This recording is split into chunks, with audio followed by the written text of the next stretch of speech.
The case fatality rate is the metric that shows how well our response has done with therapeutics, and we are leading the world in having the lowest case fatality rate. It's a very important metric and one that's a testament once again to a president who ripped through barriers, getting us from Desivir convalescent plasma and other very good working therapeutics.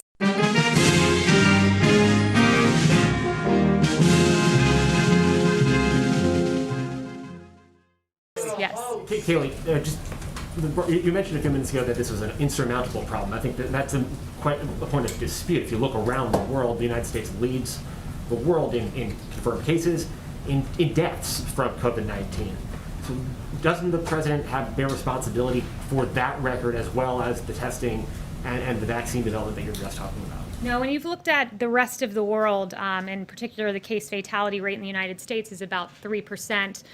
The world is 3.3%, the UK 11.9%, France 8.8%, Belgium 11.2%, and you can go through the various Western world countries that have dealt with COVID, and we've done a very good job. The case fatality rate notes that, and that's a testament to our therapeutics that the president has navigated. The U.S. is still towards very The case fatality rate is the metric that shows how well our response has done with therapeutics, and we are leading the world in having the lowest case fatality rate. It's a very important metric and one that's a testament once again to a president who ripped through barriers, getting us from Desivir convalescent plasma and other very good working therapeutics.